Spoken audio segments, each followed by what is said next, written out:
এই বললে এটা ভুল হবে, এখানে কিন্তু অনেক হনুমানের সমাহার। তারা দলে দলে এইভাবে এক ডাল থেকে আর এক ডালে ঘুরে বেড়াচ্ছে।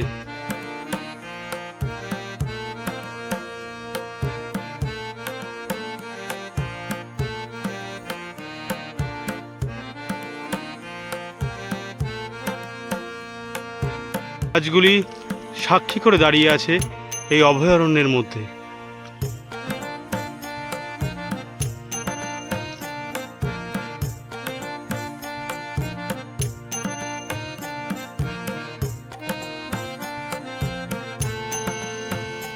এখানে এসেই যেটা প্রথমে চোখে পড়ে গেল সেটা হচ্ছে ময়ূর।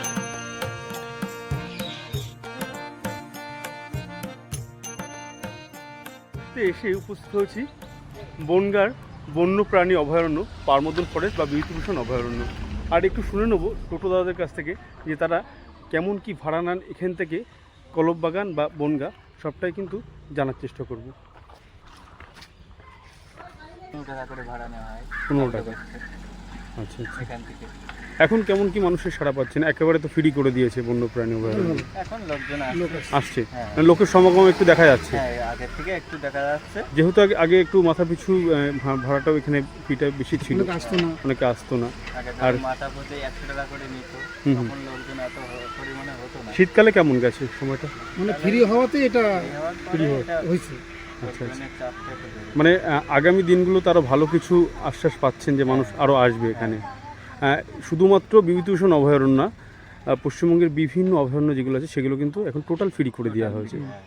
ঠিক আছে দাদা, আসি ভিতর থেকে ঘুরিয়ে নিয়ে আসি। তো এই মুহূর্তে কি কথা বলে নিলাম টোটো দাদা কিছু আছেন, ওনাদের কাছ থেকে রিজার্ভে ভাড়া আছে 200 টাকা এবং মাথা পিছু কিন্তু 15 টাকা। আর ইতিমধ্যে তোমরা নিশ্চয়ই জানতে পেরেছো যে বিভূতিভূষণ অভয়ারণ্য টোটালটা কিন্তু ফ্রি না। এই অভয়ারণ্য শুধু ফ্রি নয়, পশ্চিমবঙ্গের যে কটা অভয়ারণ্য আছে সবকটাই কিন্তু প্রবেশ মূল্য থেকে শুরু করে সবটাই কিন্তু একেবারে ফ্রি। তো দলে দলে কিন্তু চলে আসো। বসন্তের একেবারে শুরুতেই মানুষের কিন্তু ভিড় একেবারে চোখে পড়ার মতো পড়ছে। জায়গা থেকে বিভিন্ন পাখির কোলাহল কিন্তু শুনতে পাচ্ছি, আর সেই শোনার তাগিদেই কিন্তু আরও ছোটা শুরু যে সামনে আর কি কি দেখতে পারি এই অভয়ারণ্যের মধ্যে।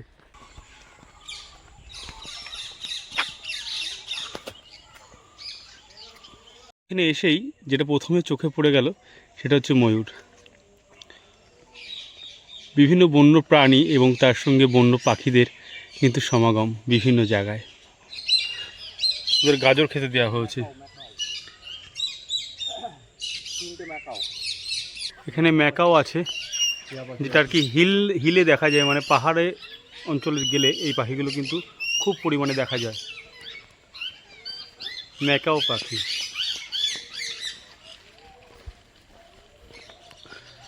সঙ্গে আছে লাভ বার্ডস, আরও বিভিন্ন প্রজাতির টিয়া পাখি থেকে শুরু করে পায়রা প্রভৃতি। এই ছোটোখাটো পাখিরালয়ে আসলে কিন্তু আপনাদের চোখে পড়বে। একটা বিশেষ বিজ্ঞপ্তি এখানে যেটা দেওয়া আছে সেটা হচ্ছে সকাল 9টা থেকে দুপুর 3টে পর্যন্ত খোলা থাকবে দর্শনার্থীদের জন্য। বিকেল 4টের মধ্যে অভয়ারণ্য পরিত্যাগ করতে হবে। শুধুমাত্র বৃহস্পতিবার, এই বৃহস্পতিবারটা কিন্তু বন্ধ থাকে। এখানে যে সমস্ত গাছগুলি আছে এই অভয়ারণ্যের মধ্যে তার কিন্তু একটা লিস্ট করা আছে। অর্জুন, অশ্বত্থ, বট, শিশু, আষাঢ়, শিমুল, শিরীষ।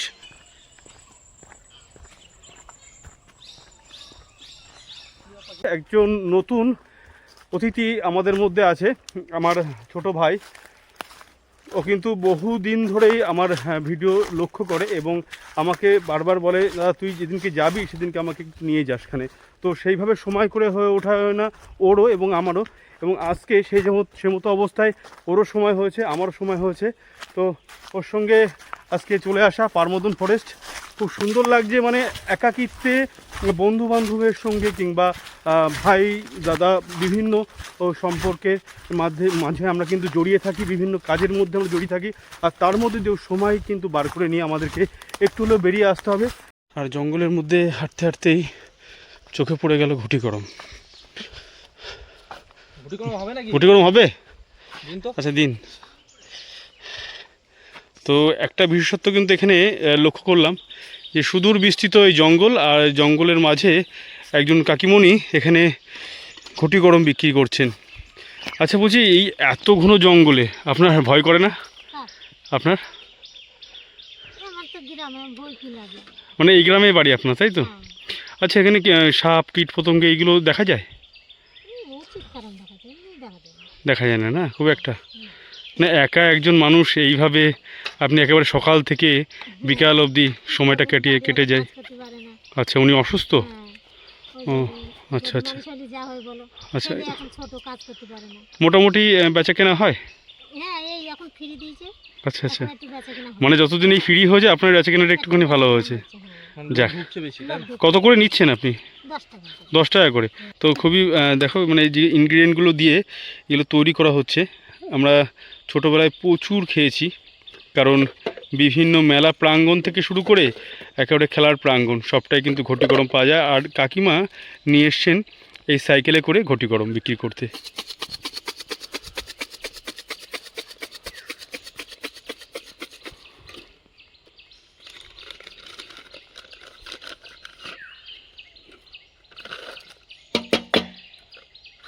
এসে পারমদন ফরেস্টের একেবারে এক প্রান্তে পৌঁছে গেছে, যেটা হচ্ছে পারমদন ফরেস্টের বিশেষত্ব। সেই বিশেষত্ব হচ্ছে চিত্রা হরিণ বা চিতল হরিণ। এটা কিন্তু নেপাল, ভুটান এবং বাংলাদেশ এবং শ্রীলঙ্কাতে বিভিন্ন জায়গায় দেখা যায়। দেখিয়ে নিয়ে আসি তোমাদেরকে। সারি সারি চিতলের দল এখানে কিন্তু ঘোরাফেরা করছে, সবসময় এখানে দেখা যায় না। আর সেহেতু আমাদের আজকে সত্যি কপালটা খুবই ভালো, যে কারণে কিন্তু একসঙ্গে এতগুলো চিতল হরিণ এবং তাদের সঙ্গে শাবক সবটা কিন্তু ঘুরে ঘুরে বেড়াচ্ছে, আর তোমাদেরকে দেখাতে পাচ্ছি। অবশ্যই করে যারা পারমদন ফরেস্টে আসছো, তোমরা কিন্তু একটু সময় করে হাতে করে নিয়ে চলে আসবে, তাহলে কিন্তু চিতল হরিণের দেখা তোমরা পাবে। যারা হাঁটাহাঁটি করছেন অভয়ারণ্যের মধ্যে, কিছু কিছু জায়গা এরকম বসার জায়গা করা আছে, এগুলো সেইভাবে যত্ন না নেওয়ার কারণে এগুলো কিন্তু নষ্টের মুখে পড়েছে। বিভিন্ন জায়গায় বিভিন্ন প্রান্তরে আপনারা বসতে পারবেন। তবে হ্যাঁ, জঙ্গল মানেই কিন্তু বিভিন্ন কীটপতঙ্গ, সেখান থেকে আপনারা একটু সাবধানে থাকবেন, বেশি জঙ্গলের ভিতরে ঢুকবেন না। যে রাস্তা আপনাদের করে দেওয়া হয়েছে, যে রাস্তা বরাবর সাধারণ মানুষের জন্য, সেই রাস্তা বরাবর আপনারা হাঁটবেন। আর অনৈতিক অনেক রকম বিষয়গুলো থেকে আপনারা একটু দূরে থাকবেন, এই সাবধানতাটা কিন্তু একটু অবলম্বন করবেন। মূলত শীতকালে এবং অন্যান্য সময়ে মানুষের এক সমাগম দেখা যায় বিভিন্ন পর্যটন কেন্দ্রে। আর সে জায়গায় দাঁড়িয়ে এই একেবারে শীতের শেষ এবং বসন্তের আগমনের সন্ধিক্ষণে দাঁড়িয়ে আপনারা কিন্তু স্বল্প সময়ে অল্প খরচের ব্যবধানে চলে আসতে পারেন পারমদন ফরেস্ট। কিভাবে আসবেন আপনারা ভাবছেন? হ্যাঁ, অবশ্যই বলে দিই, যারা শিয়ালদা থেকে বনগাঁ লাইনে মেন লাইনে আসছেন, তারা কিন্তু বনগাঁ মতিগঞ্জ থেকে অটো কিংবা টোটো ধরে আপনারা চলে আসতে পারেন মাত্র 20 থেকে 30 টাকার বিনিময়ে। এবং যারা রানাঘাট থেকে আসতে চান, তারা বনগাঁ থেকেও আসতে পারেন, কিংবা 96 বাস ধরে নলডুগরি বা নাটাবেড়িয়া হয়ে আপনারা নদী পাড়ায় চলে আসতে পারেন এই পারমদন ফরেস্টে। অবশ্যই করে বলবো যে এখানকার যে বিশেষত্ব, সেটা হচ্ছে চিতল হরিণ। আপনারা আসুন, আর এই জায়গার যে সুন্দর স্নিগ্ধ পরিবেশ, সেটা কিন্তু আপনারা নিজের মধ্যে নিন, অনুভব করুন। আপনারা কোথা থেকে এসছেন?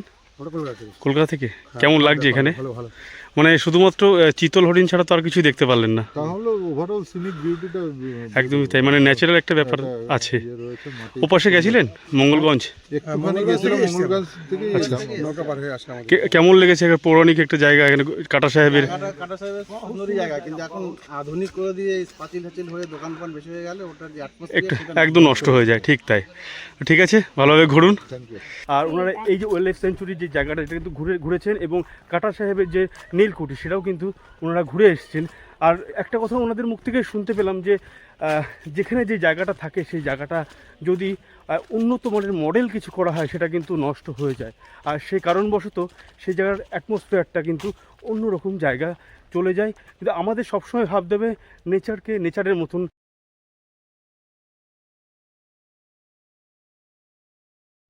জঙ্গলের বিভিন্ন প্রান্তরে ঘুরতে ঘুরতে একজন দাদা ভাইয়ের সঙ্গে দেখা হয়ে গেল।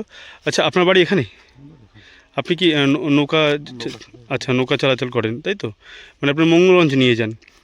কত করে নেন আপনারা? 100 টাকা করে। সে একা হোক কিংবা অধিক? আচ্ছা আচ্ছা, বলছি কত একর জমি নিয়ে এটা আছে? এটা বাউন্ডারিটা আছে 900 বিঘা। বাউন্ডারিটা শুধুমাত্র আছে 900 বিঘা, আর বাদ বাকি ফরেস্টের তো প্রচুর জায়গা।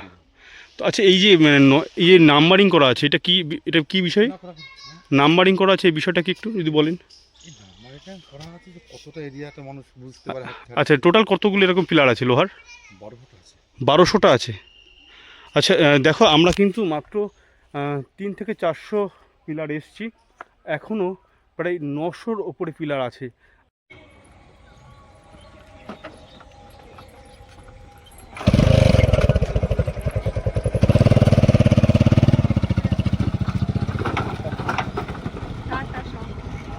আর এটা হচ্ছে মঙ্গলগঞ্জ নীলকুঠি, যেটাকে আর কি ভুতুরে কুঠি বলে অভিহিত করা হয়।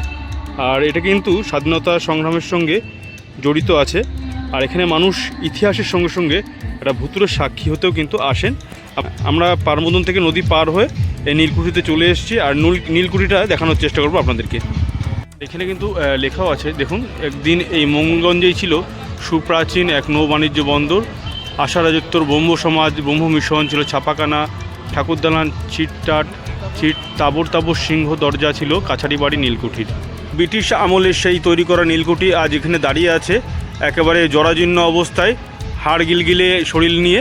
কিন্তু এখানে আর মানুষের কিন্তু কোনো রকম ওঠানামার কিন্তু একটা ব্যবস্থা নেই, তার কারণ এখানে উঠলে কিন্তু একটা বিপদ হতে পারে। সেই জন্য সাইনবোর্ড দিয়ে কিন্তু এখানে মঙ্গলকুঠি যে এই নীলগঞ্জটা, এখানে ওঠানামা বন্ধ করা হয়েছে প্রশাসনিকভাবে।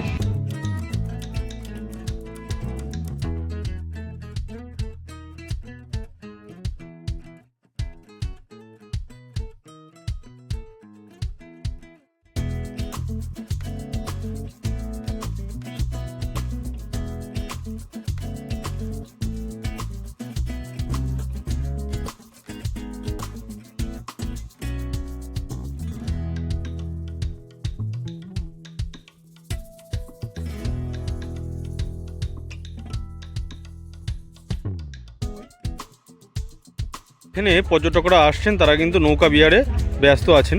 এই যে দেখা যাচ্ছে, এই যে হাঁস এবং ড্রাগন যে সমস্ত প্যাটেল বোট আছে, এগুলো কিন্তু নিজেরাই চালাতে হবে, এবং এর জন্য আপনাদেরকে 40 টাকা মাথা পিছু করে দিতে হবে। এবং তাছাড়া যদি আপনি এখান থেকে পারমদন ফরেস্টে যেতে চান, সেক্ষেত্রে কিন্তু 100 টাকা মাথা পিছু আপনাকে নৌকায় লাগবে।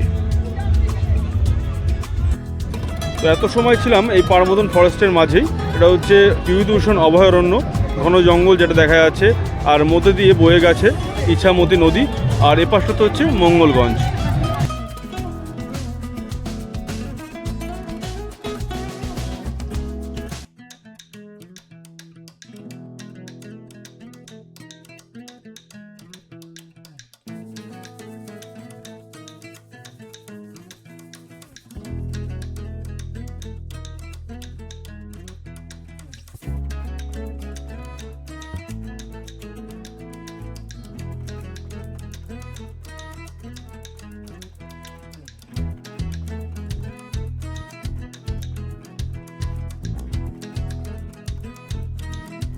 অধুনা পশ্চিমবঙ্গের বনগ্রাম মহকুমার ওয়াইল্ড লাইফ সেঞ্চুরি বা বন্য প্রাণী অভয়ারণ্য আপনাদেরকে ঘুরিয়ে ঘুরিয়ে দেখালাম। আপনাদের কেমন লাগলো অবশ্যই কমেন্ট বক্সে কমেন্ট করে জানাবেন।